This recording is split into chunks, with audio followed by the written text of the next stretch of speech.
Hey everyone, welcome back to My Rising Rose with me, Jack Morrigan. Just want to thank everyone who dropped a comment in the previous video. I feel like it's so important that we all have a place where we can share about what's going on for us. It's something that I was learning in Dragon Medicine Live. Like, I had started Dragon Medicine Live thinking that the main purpose of what I was doing there was to channel the energies of the dragons to help people to spiritually awaken and then live that in their life. But what I found was that, although obviously that did happen, there was a really significant community component that I hadn't anticipated being there.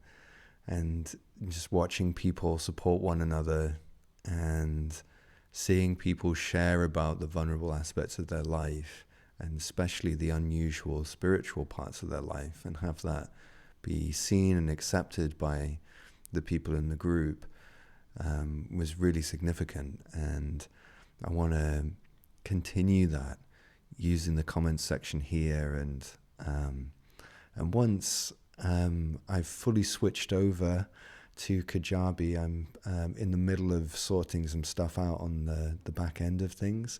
But once that's in place, there'll be a whole community section built into my website, where people can interact with one another as well. So there's a lot of stuff going on. But as you can hear, I've got a bit of a cold at the moment, but it's not really a cold. It's more hay fever. I think I'm allergic to some of the pollen here in Berlin, because when I went to India, it was fine.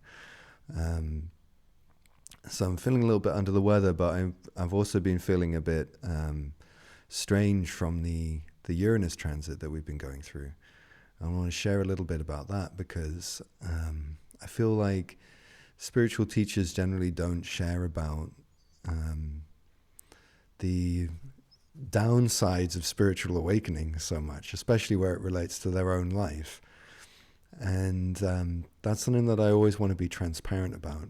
It's something that my teacher Fran was transparent about, and I feel like I'm part of a spiritual lineage that is here to help people become at peace with their own humanity, and to really integrate spiritual awakening with ordinary humanity. I think that's a really significant part of why I'm here. And so it's something that I'm going to do. And the last few days I've been feeling really dizzy, quite spaced out.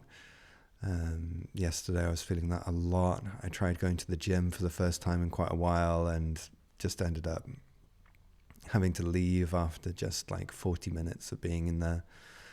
And then just feeling really spaced out and strange for most of the day. And a few days ago I had the similar situation when I went for a coffee with a friend of mine. And I had to leave early, even just meeting up with her. So I just want to share about this stuff, because I know that some of you will be going through similar things. And sometimes people call these like ascension symptoms or awakening symptoms, or however you want to call it. The way that I see it is that as we're going through spiritual awakening, our nervous systems become very sensitive, and we become really affected by things in our environment. And things in our environment includes astrological things. So Uranus changing to Gemini, which happened a couple of days ago, is a pretty significant astrological event that affects our nervous systems. And that, I believe, has been one of the main reasons why I've been feeling so strange lately. And some of you will too. And I want to share about that. I want to talk about that. And I do get annoyed sometimes, because I don't think there are many spiritual teachers who do share about this kind of stuff. And I think it's doing you a disservice, because it's all I've been in this scene for 12 years. I started having spiritual awakenings 12 years ago, so I've been watching spiritual teachers since then. I then became the senior student of my own teacher, got to know her really well, kind of got to know the behind the scenes version of her, which thankfully, because she was a pretty good teacher, like was fairly similar to the way she presented herself publicly. But like that's not always the case. Like some spiritual teachers will present themselves publicly in a very polished way and not reveal the things that I'm just talking about here, like the struggles of ordinary life. And I know loads of people who do spiritual teaching in one way or another, and I've seen behind the scenes, and sometimes I've been shocked because I've been like, they seemed really together, and then I find out like that, you know, they were having a nervous breakdown, and I was like, whoa, okay, maybe it would have been nice to share about that, like, because we're all struggling, right?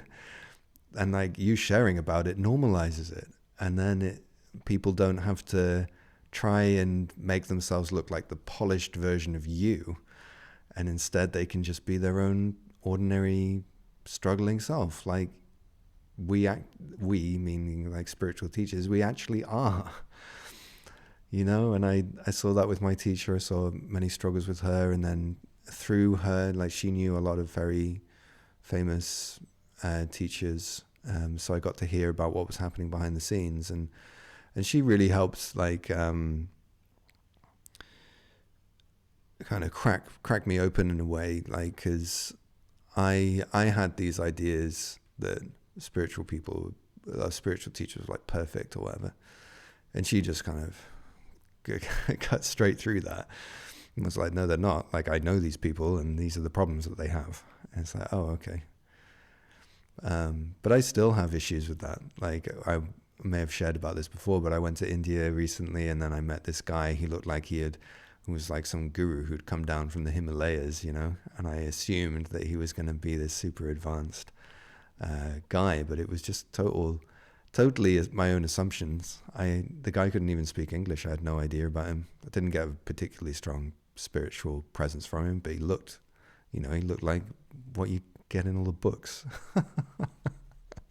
But like, we all need to be aware of that. We need to be aware of our assumptions, and to not kind of fall into this trap of this real like inhumane trap, like as if we're supposed to be somebody perfect or whatever, you know. So that's part of the motivation for me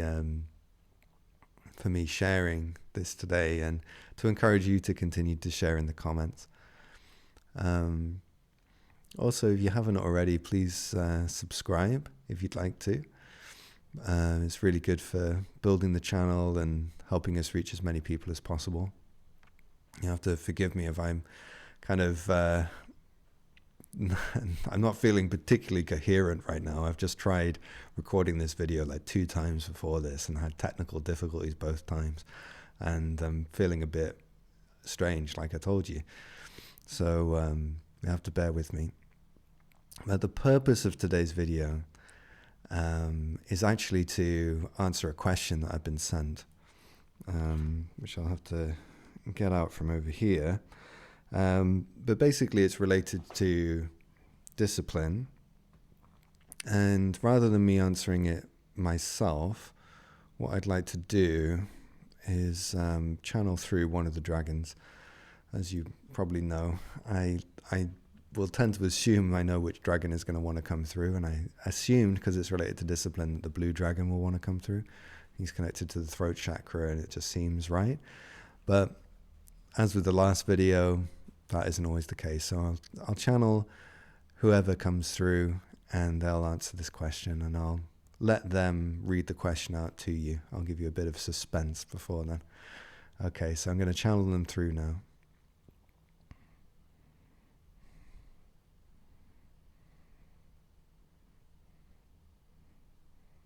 Oh, before I forget, I just want to send a couple of updates to you as well, just to let you know what we're doing at My Rising Rose over the next couple of months. So August, we're launching the new site, and within that is going to be the Dragon Library And the first course is going to be available. It's going to be called Ground, and it's with the red root chakra dragon Veer, and he's going to take us through a relatively short, just 4-session course, and that's going to be like the first book in the library, and we'll continue releasing more as the months go on. That's happening in August, and then in October, we're doing a retreat with a good friend of mine, Anna Oliveira, and we're working with the title Keepers of the Heart. It's in the first, it's I think from the 7th to the 11th of October, and it's at Glastonbury in England, and we've been sorting out a really lovely location, and a great caterer to have us some good food. You know, one thing that I've noticed is, like, I've been on a few spiritual trips recently, and I've just kind of come back from them totally exhausted, because we've been pushed too hard, you know. And I'm like, I'm not going to go on any more of these spiritual trips, like, for a start. And like, because I want to feel like I've gone on holiday, you know.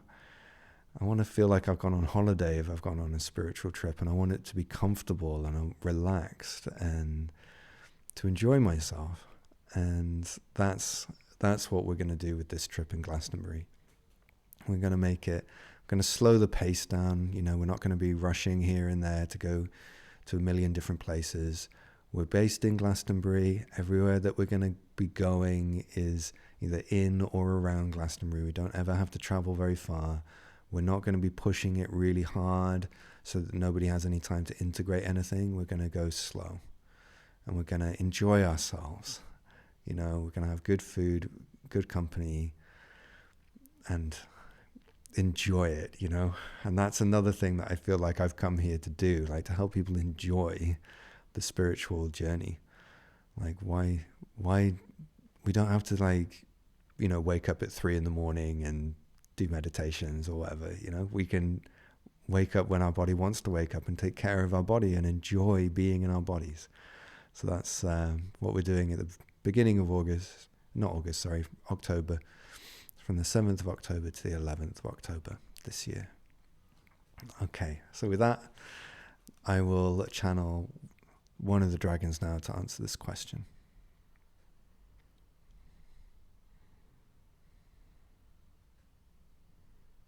Gianaraun.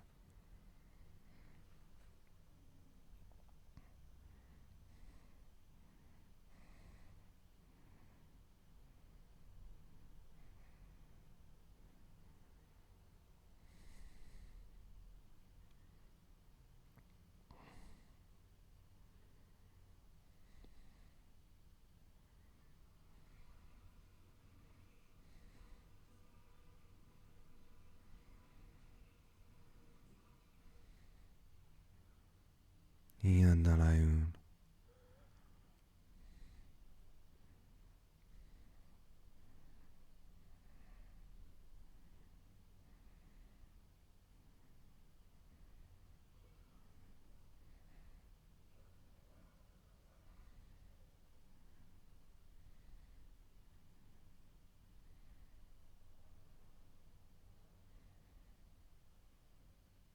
Gianaraun.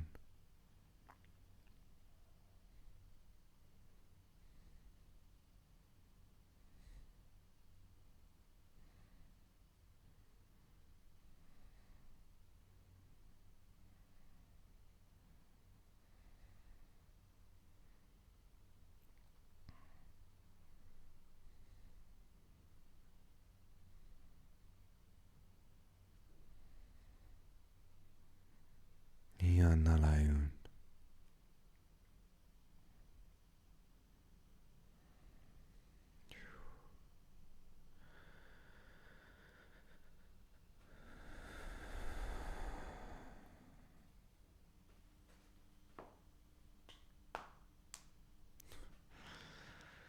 Gianaraun.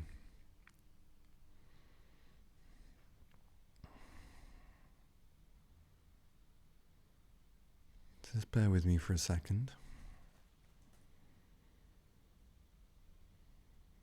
Just bringing myself in.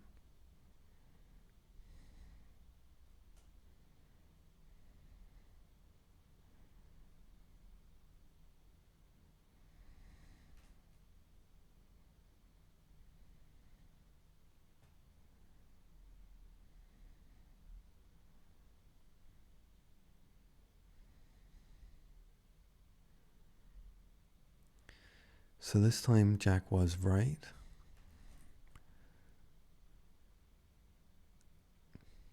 And the dragon that he's bringing forth is the one that he thought he would bring, which is Aok Un, the blue throat chakra dragon. I'm just tuning myself in for a moment still, so just bear with me.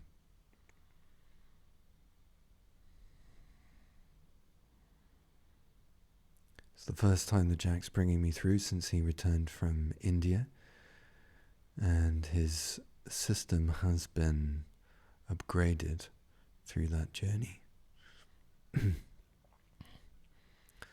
Although it's still integrating and healing, which is partly why his throat is being affected the way that it is.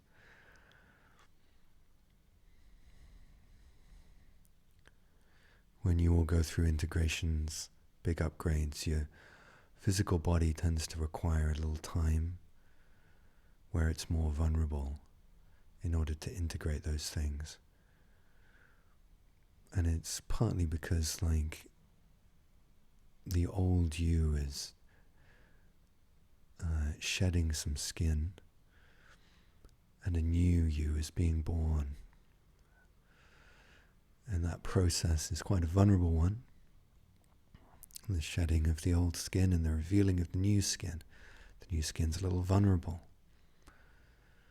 So it takes a little while to settle that down.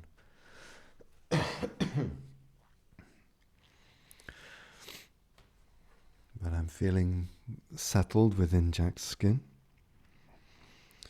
So let me pull forward this question. But first I'll introduce myself properly, because that's always important to do. So I am Aok Un, part of the throat chakra of the cosmos.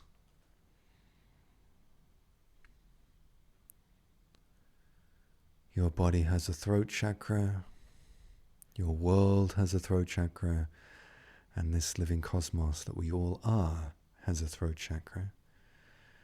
And I am an agent of the throat chakra of the cosmos. I am a river that flows from the ocean of the throat chakra of the cosmos. If you've been following us for some time, you'll know that we often use this description, and we do so to help remind your body that all of your chakras are connected to something greater than themselves. It's a very important remembrance, because as your throat chakra realizes it is held by this vast cosmic parent throat chakra, then it's able to rest within that, like a drop of water resting within the ocean. This is very similar to ideas that are put forward about oneness and going with the flow of life, but we're being more specific here. We're saying, yes, you are one with the cosmos, you are one with all of life. And when you allow that life to live and flow through you, life will become easier. But we're being more specific than that. We're saying that that's true for every chakra in its own way. So your throat chakra is held by the throat chakra of the cosmos. When this is understood and integrated, essentially what it becomes is the cosmos itself speaks through you. The cosmos itself speaks through you. The cosmos itself acts through you, breathes through you. But I digress. Let me return to my introduction. I am Aok Un. I am a masculine dragon deity, I have teased Jack and many of the Dragon Medicine live participants by sharing that I am the dragon of discipline. And I say teased because I know many of you don't like that word. You don't like the word discipline.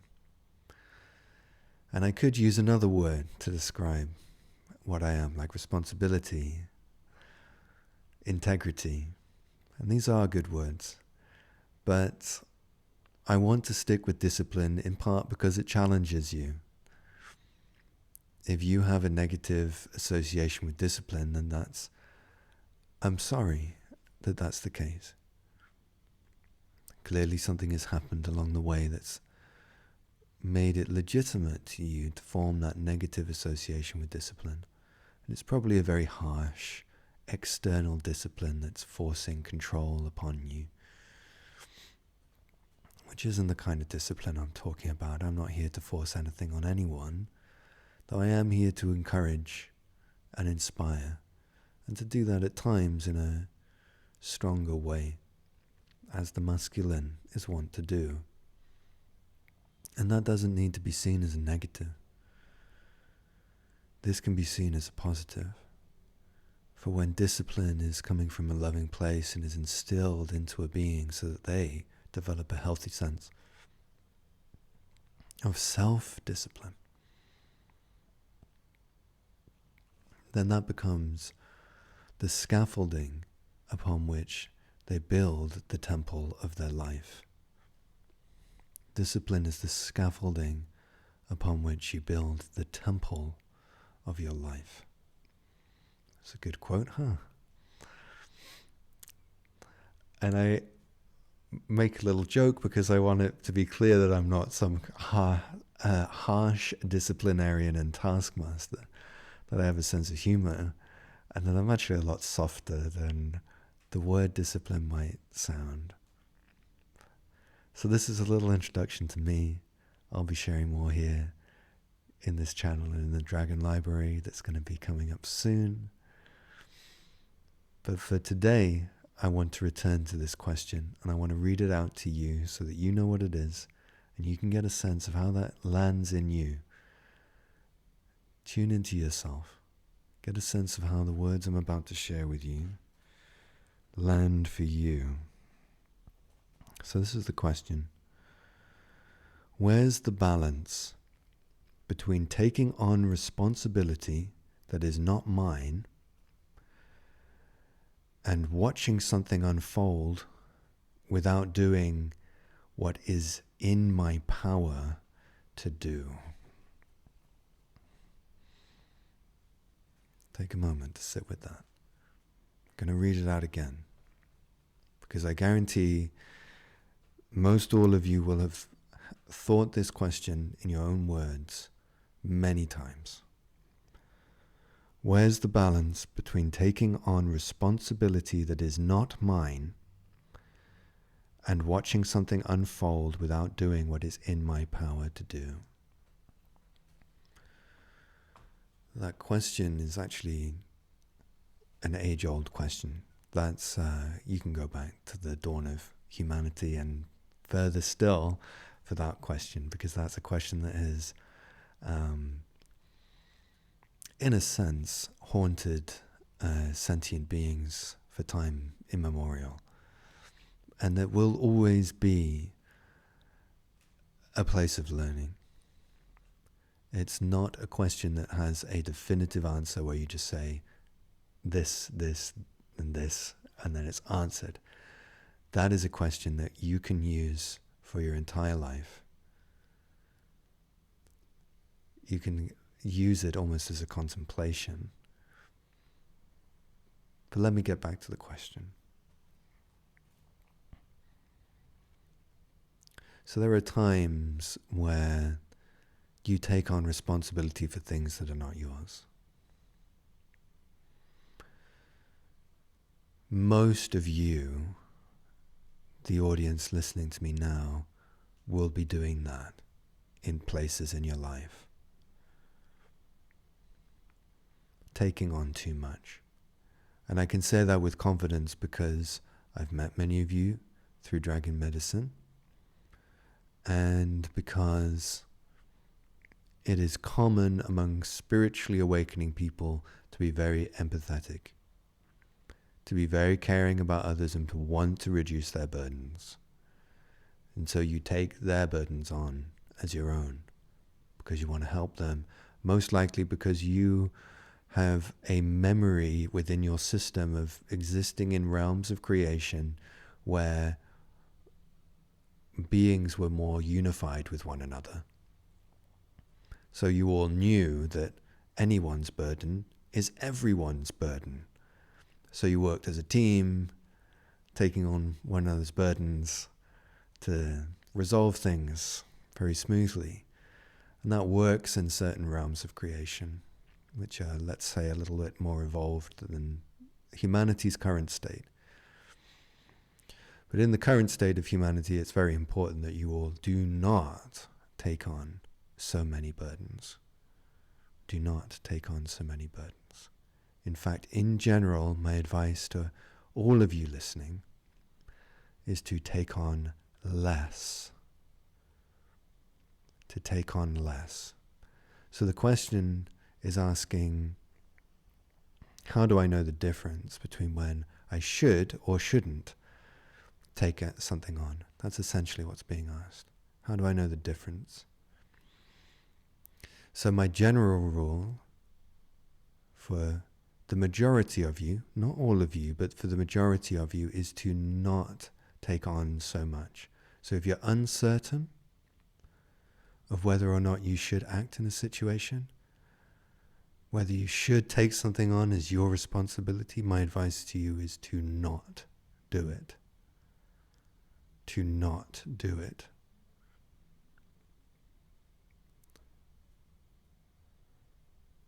For some of you, that's going to be difficult.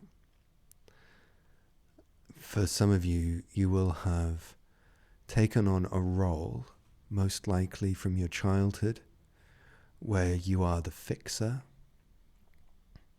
and your identity and sense of safety has been built upon that. So by taking it on as your responsibility, you become someone of value within your community. And that sense of being valuable gives you a sense of safety because you are needed. Letting go of that can be a real challenge, but it's something that I encourage you all to explore and just watch the situation. So this is how I would suggest to go about this in general. In general, notice that you are taking on responsibility as if you were the one who caused this situation. Notice anxiety in your body that is saying, I must act, and take a step back. Watch that sensation arise. And notice that it's almost like a mask that you put on, the anxiety. It's almost like a mask that you put on in order to be someone. And just see how it feels, just to relax for a second. Maybe spend a moment just watching your breath rise and fall, just feeling that sensation. And seeing if the anxiety can just allow itself to pass on its own.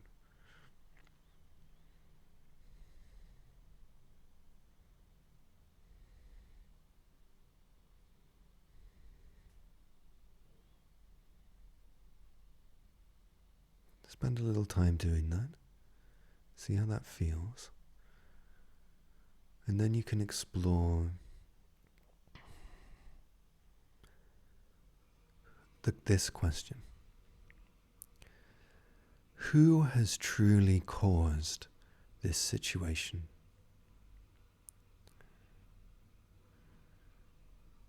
who has truly caused this situation? And I invite this question as a contemplation. And what I mean by that is that you let the question just sit inside of your mind gently. So you're not seeking to intellectually answer that question. You're letting the question sit in your body. Who is the cause, the true cause of this situation? Now, as you let that question sit in your body, it may do certain things. Just having the question there, for one, may actually dissolve the anxiety. And the reason for this is that by introducing the question into your body and your body's sensations, including the anxiety, what will happen, or what may happen, is that the body will answer that question. The body knows the answer to that question, and it will answer it. And generally it will answer it by saying, "Oh, not me.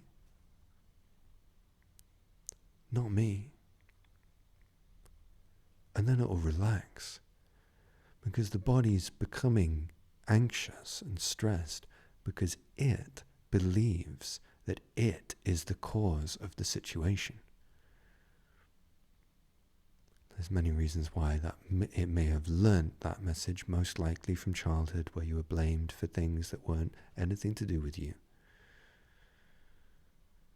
But regardless of what the original cause is, simply inviting that question into your body, who is the true cause of this situation? It can dispel the anxiety, because the anxiety no longer makes sense to the body, so it ceases to create it. That's one possibility. And it may just end there. That may be enough for you. That might just be it. And once that's done, it's almost like unhooking something from your psyche. Like when a mosquito's flying around and you're trying to sleep. It's like someone just opened up a window and the mosquito flew out. And it's just gone, and you don't even need the question anymore. You just go about your day feeling a bit more relieved. And that's great. Mission accomplished. But for whatever reason, there may be a need for things to go a little deeper. Not deeper in the sense of better, but just another layer may need to be revealed. So it may be that your body knows who the true cause of the situation is, and it may inform your mind what that is. So you may just suddenly get an insight. If you're a visual person, you might start seeing visions and having images move through your mind which explain to you the cause of the situation. A name may just pop into your head, an image of a particular person may just pop into your head, and you go, "Oh, that person is the actual cause of this situation. They're the ones who's responsible for it. They're the ones who are creating," let's say there's a stressful situation at work. "Oh, maybe it wasn't me, maybe it was this person." And it just becomes revealed to you.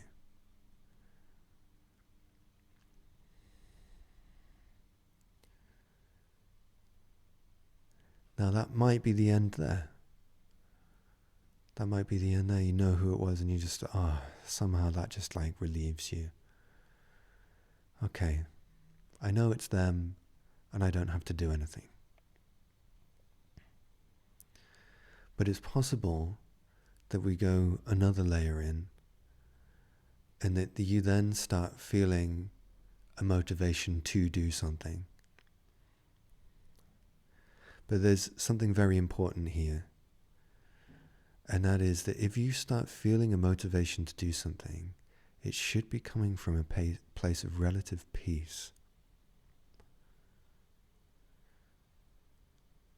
So there might be like an impulse to act, which has like an energy to it, like a motivation. But it should be relatively clean. Now, the easiest way to know exactly what I mean by this is through your own direct experience. But generally, when you're motivated to act because of what I've been mentioning before, where you accidentally believe that you are the true cause of this situation, and you're feeling very anxious, there's a kind of buzzy, distorted feeling to the desire to act, which that kind of, it might feel quite tense as well, and maybe even painful on some level. Those feelings are a sign that it's coming from the wrong place. That it's actually being motivated by fear that is being born of the misperception that you believe you are the true cause of this situation, when in reality you are not.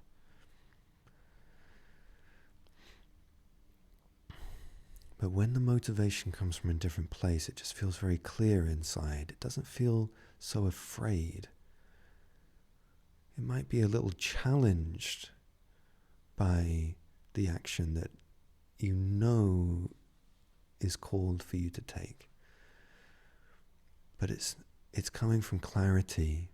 It's coming from, no, I know this is what I need to do. I need to say something. And I need to take a little moment to kind of think about the best way to do this. You know, it doesn't have that kind of absolute urgency and like, kind of a feel to it, right? If it feels like, I need to do this thing right now, otherwise, blah, blah, blah, blah, blah. If it starts feeling like that, okay, that's probably coming from the fear place. But we don't want to act from that place. It's not going to end well. We want to act from clarity. So then we can look in and go, okay, I think I am meant to do something. I could say something here.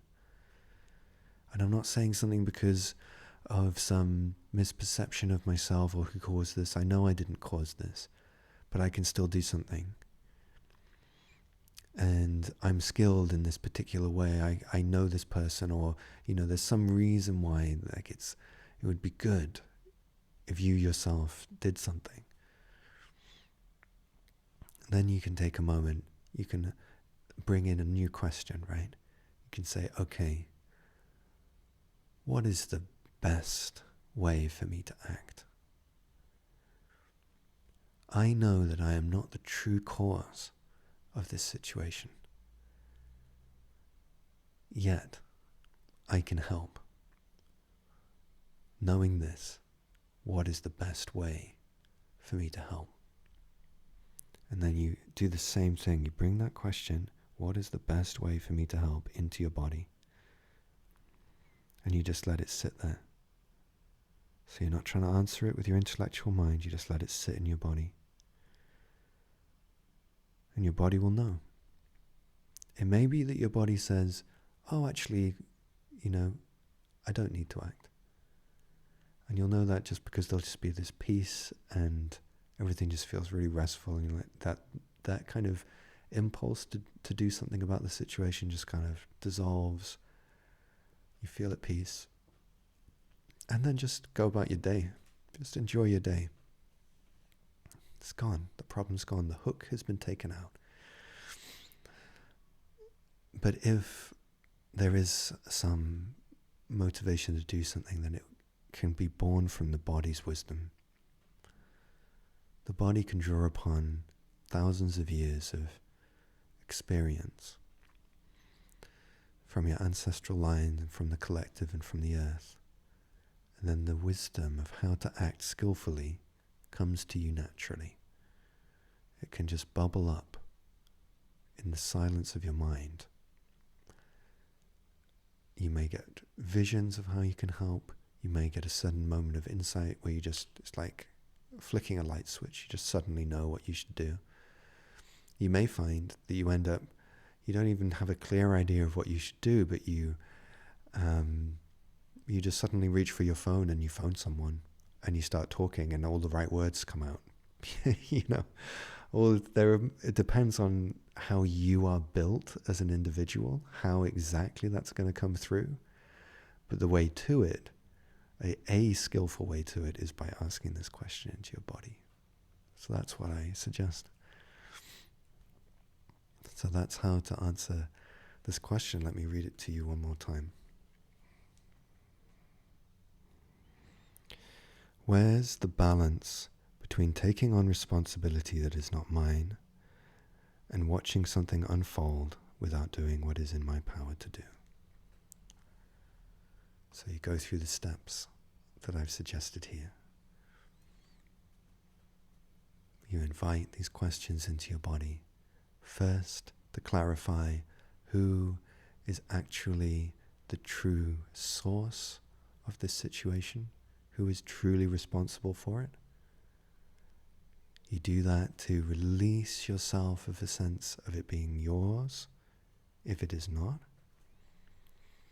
You allow your body to come to peace, and then from that you ask, what can I do to help?